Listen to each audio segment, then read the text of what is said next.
Olá, querido amigo, querida amiga, tudo bem com você? Que privilégio, que alegria poder estar aqui juntos novamente para estudar a palavra de Deus. Dando sequência à nossa série de estudos, nós vamos estudar hoje o estudo de número 2, o grande problema.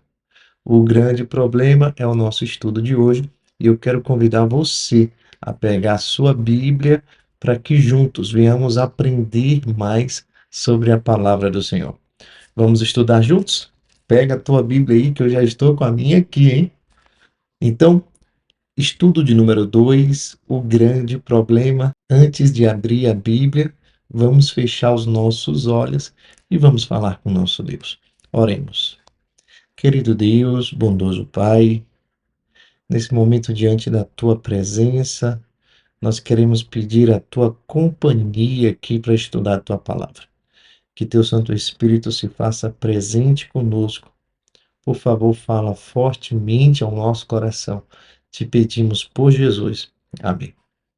O grande problema. Se você pudesse falar o grande problema, qual problema você acharia que seria tão grande assim?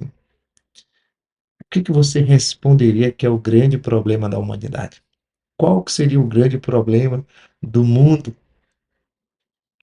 Sem dúvida alguma é o pecado. Sem dúvida alguma é o pecado.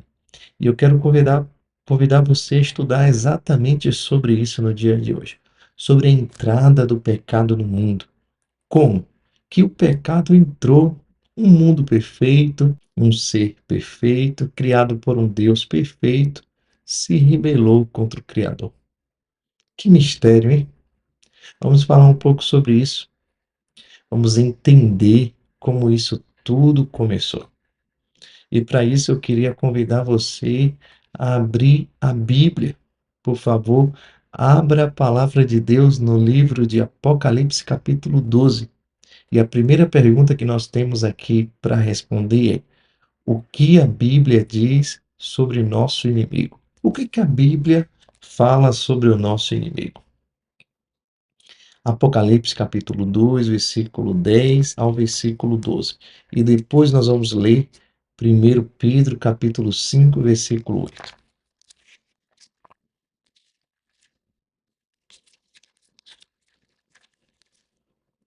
Apocalipse capítulo 12, versículo 10 a 12 diz assim: Então ouvi grande voz do céu proclamando: Agora veio a salvação, o poder, o reino do nosso Deus e a autoridade do seu Cristo, pois foi expulso o acusador de nossos irmãos, o mesmo que os acusa de dia e de noite, diante de nosso Deus.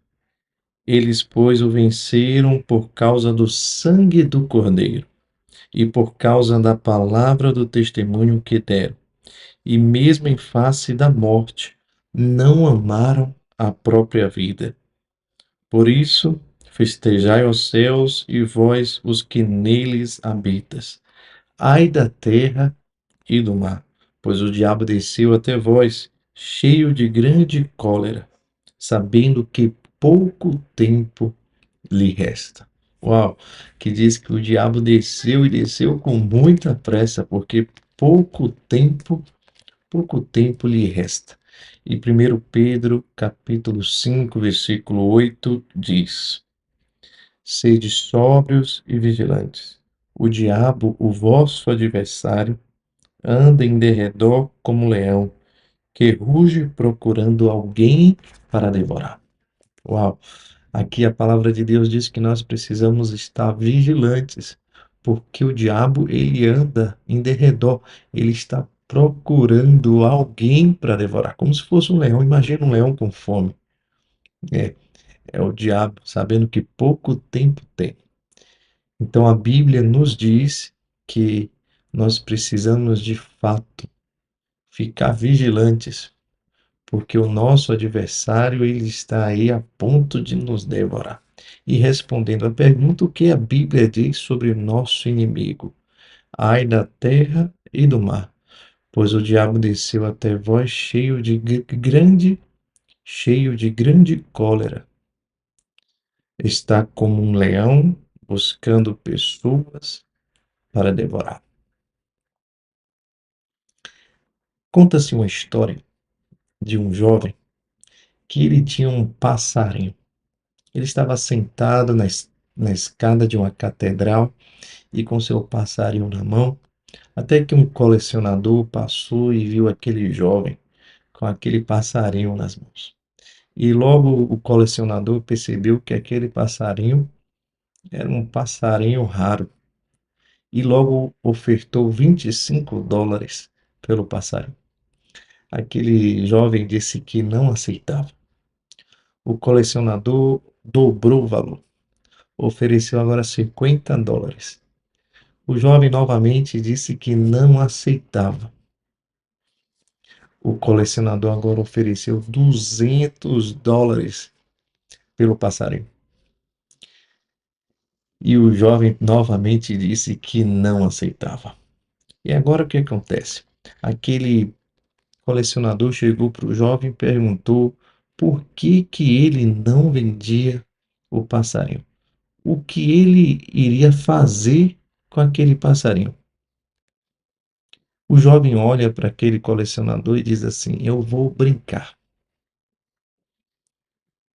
O colecionador olha para aquele jovem e diz assim: Então você brinca e depois você me vende?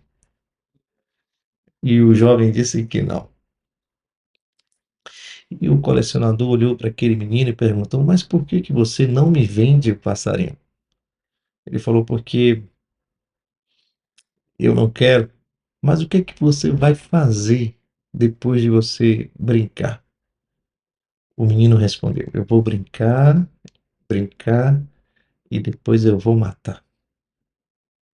Sabe, quando a gente analisa a história da humanidade, parece que Satanás ele faz a mesma coisa com a gente.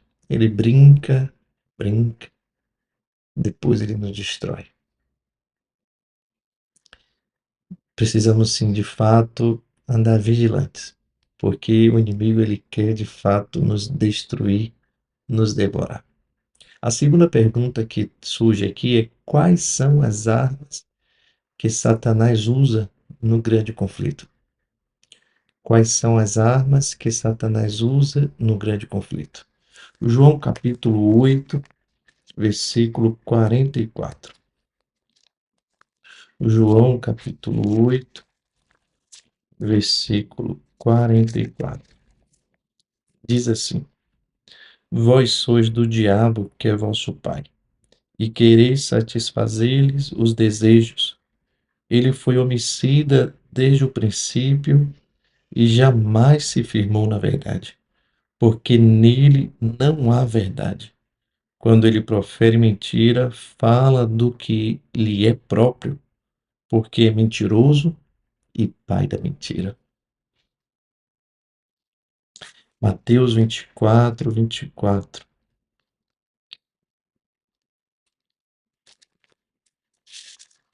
Vai falar assim: Porque surgirão falsos cristos e falsos profetas, operando grandes sinais e prodígios para enganar, se possível, os próprios eleitos.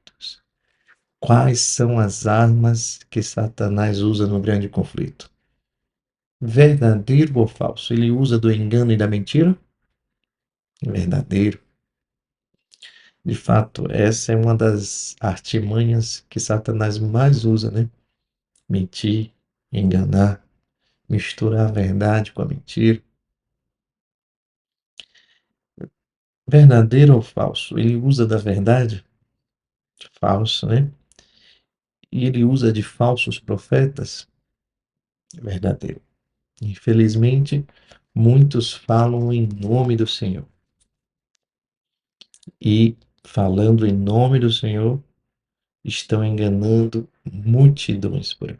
Então, nós de fato precisamos nos preocupar, porque a estratégia do inimigo é de fato enganar a humanidade, misturando a verdade com a mentira. Agora, que armas Deus colocou à nossa disposição na luta contra o mal? Já que Satanás usa armas, quais são as armas que nós temos também? Efésios capítulo 6. Eu não vou ler esse texto todo, tá bom? É do versículo 10 ao versículo 18. Mas em Efésios, no capítulo 6, do capítulo 10 do versículo 10 ao versículo 18, vai nos falar sobre a armadura de Deus. Olha só, se nós estamos em guerra, nós precisamos usar a armadura do Senhor. Você já imaginou você ir para uma guerra e não usar sua arma? Você já pensou em ir para uma guerra e não usar o capacete, não usar a espada, não usar um escudo? Você vai totalmente desprotegido, né? E nós, de fato, estamos em uma guerra do bem contra o mal. E nós precisamos ir preparados, já que o inimigo usa suas armas, nós também temos uma armadura dada por Deus, e a gente vai ver aqui que nós temos o escudo que é a palavra de Deus, nós temos ali a couraça da justiça, nós temos a sandália do evangelho, o capacete da salvação, a espada do espírito, né? E nós podemos usar todo o tempo da oração e da súplica. Então, nós podemos e nós devemos andar com a nossa armadura diante desse grande conflito, diante dessa grande batalha, diante dessa guerra. Agora, quais são as armas? Vamos responder aqui, verdadeiro ou falso? As armas que nós podemos usar, que está à nossa disposição para lutar contra o mal, são as tradições? Falso. É a sua palavra, a Bíblia? Verdadeiro. É a oração? Verdadeiro. Então Deus nos coloca aqui essas opções para que a gente para que nós estejamos preparados para essa grande batalha. A quarta pergunta diz assim: qual é a função da Bíblia no grande conflito? Para que serve a Bíblia nesse grande conflito? Salmos, Salmo 119, um versículo bem conhecido, o versículo 105.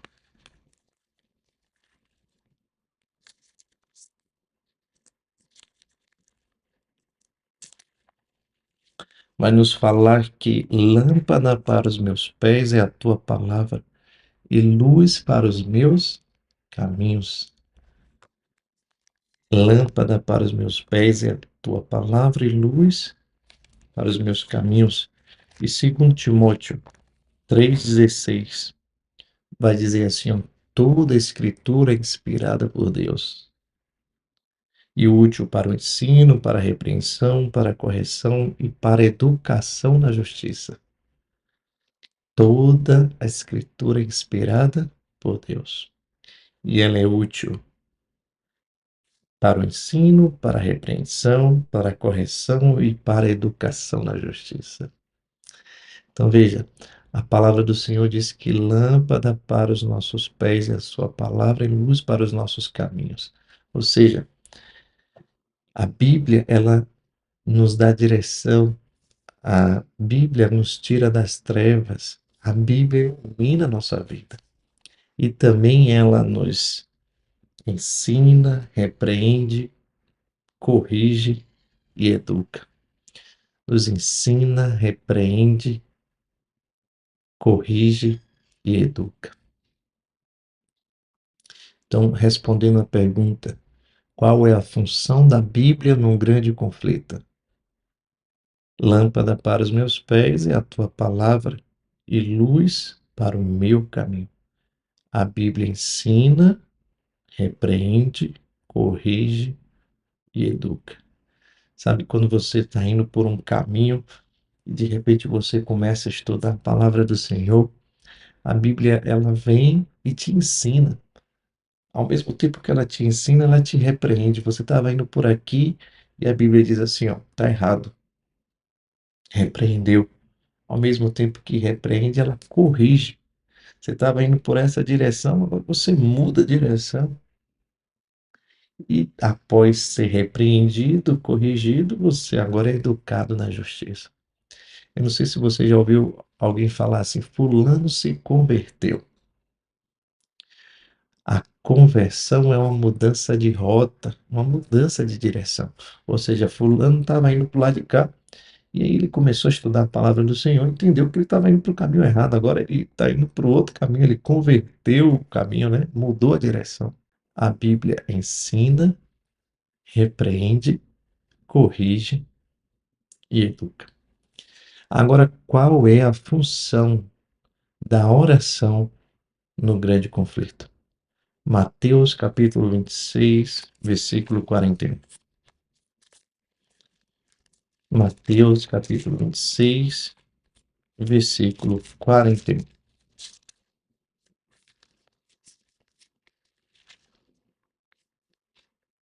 Vigiai e orai, para que não entreis em tentação. O espírito, na verdade, está pronto, mas a carne é fraca. Qual é a função da oração no grande conflito? Respondendo a pergunta, vigiai e orai, para que não entreis em tentação. Então, a oração nos fortalece, a oração nos ajuda para não entrarmos na tentação, para não cairmos na tentação. Então, a gente precisa de fato estar em oração, ligados, permanecendo no Pai, porque assim nós estamos mais fortes contra as investidas do inimigo. Agora, qual é a função da igreja no grande conflito? Será que a igreja tem alguma função no grande conflito? Efésios capítulo 2, versículo 19 e o versículo 20. E Hebreus capítulo 10, versículo 25.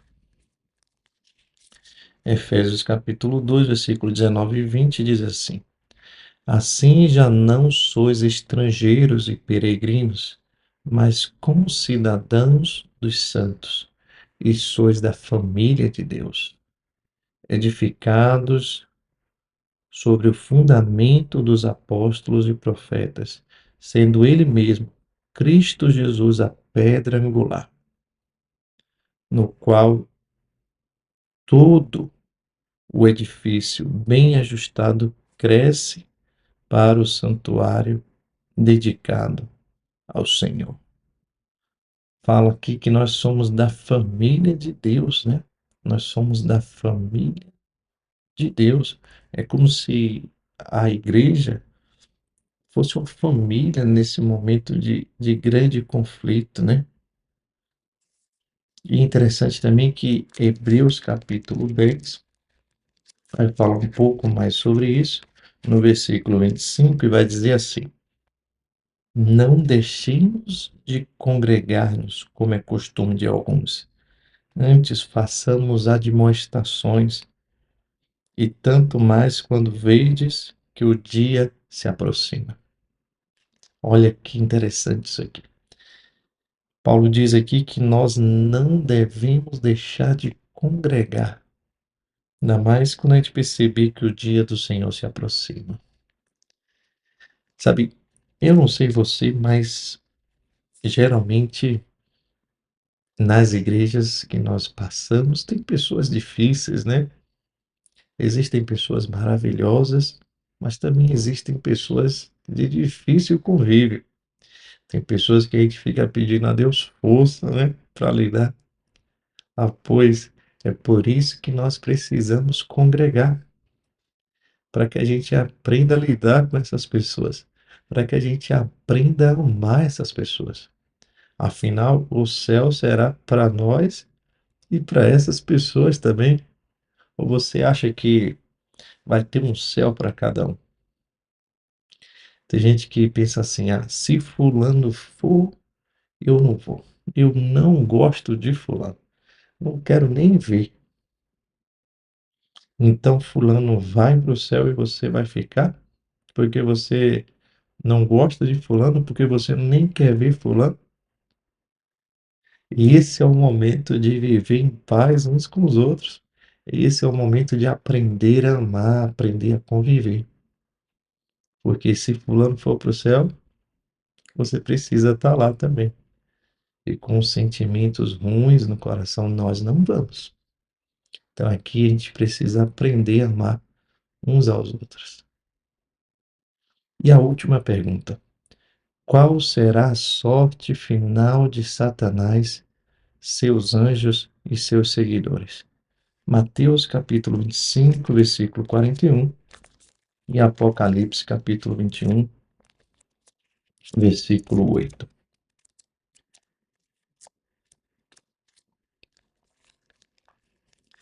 Mateus capítulo 25, versículo 41 vai falar assim: então o rei dirá também aos que estiverem à sua esquerda: apartai-vos de mim, malditos, para o fogo eterno, preparado para o diabo e seus anjos.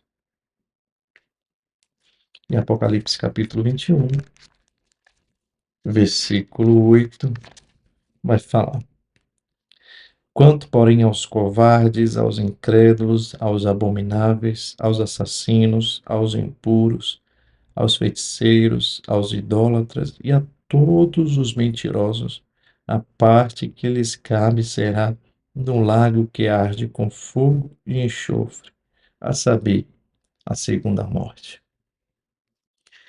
Então, respondendo à pergunta verdadeiro ou falso, qual será a sorte final de Satanás, seus anjos e seus seguidores?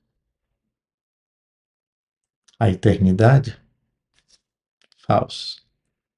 Receberão a coroa da vida? Também é falso. Fogo e destruição eterna? Verdadeiro. Queridos, enquanto Jesus não volta, o inimigo busca enganar e seduzir o maior número de pessoas possíveis. Hoje nós precisamos, de fato, usar a nossa armadura, usar da oração, da leitura da palavra de Deus, da comunhão, para que a gente possa resistir ao maligno. A Bíblia diz que nós precisamos nos sujeitar a Deus, resistir ao maligno e ele fugirá de nós.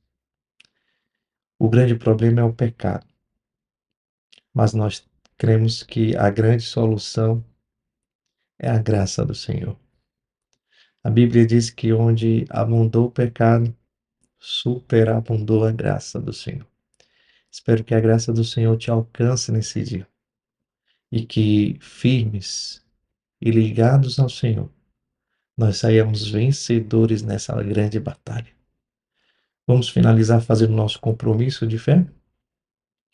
Você aceita utilizar as armas de Deus em sua vida? Sim? Amém. Você deseja ser vitorioso no grande conflito fazendo a vontade de Deus? Sim? Amém.